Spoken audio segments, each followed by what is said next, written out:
Australia, the UK, and the US have announced the forming of AUKUS, a new trilateral grouping. It is a security partnership for the Indo-Pacific region between the three countries. It was formally announced by Australian Prime Minister Scott Morrison, who joined US President Joe Biden at the White House, and British Prime Minister Boris Johnson through a video link.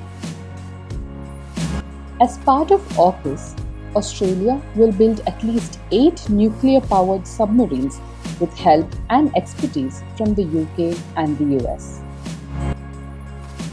Experts say the nuclear submarines will allow Australia to conduct longer patrols and give the alliance a stronger military presence in the region.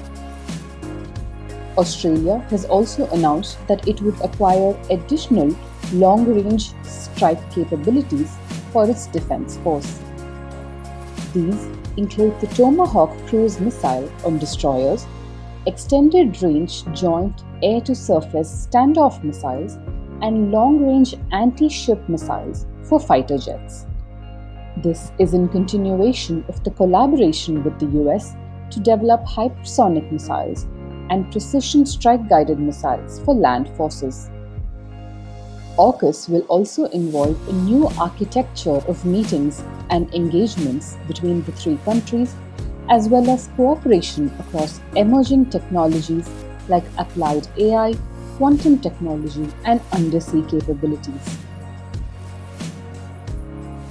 Australia's High Commissioner to India, Barry O'Farrell, said India was informed of AUKUS before it was formally announced.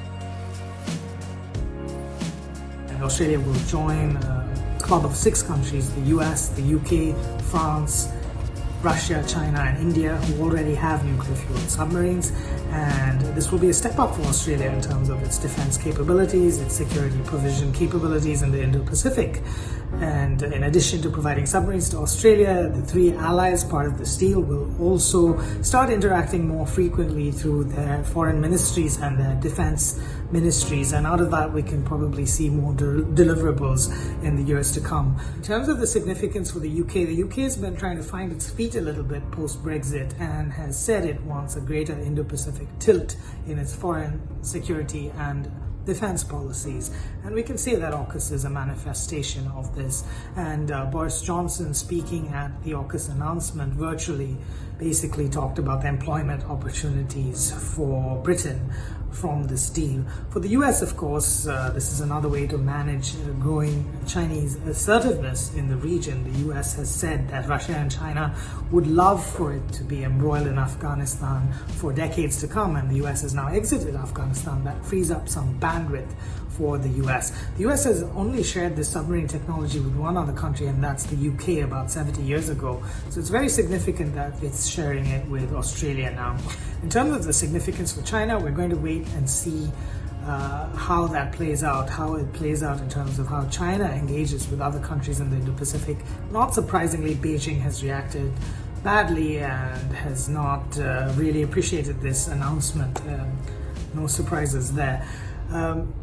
The country that's probably been most vocal about this announcement in a negative way is actually France. France has said it feels very stabbed in the back. It's recalled its ambassadors from Washington and from Canberra, which is a very unusual move for an ally to engage in. And basically, in addition to feeling let down and left out, France has also said this comes at a commercial cost to it. France signed a deal in 2016 with Australia to provide Australia with diesel-electric submarines. That deal was valued at north of $66 billion. That's a pretty hefty price tag. And Australia is going to have to exit that deal with France now.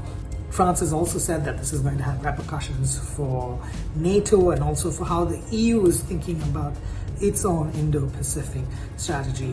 In terms of the Quad, which is a group comprised of Australia, India, the US and Japan, to the extent that this is going to be a step up, as it will be, to Australia's capabilities and as far as security is concerned in the Indo-Pacific, this will be a step up for the Quad as well.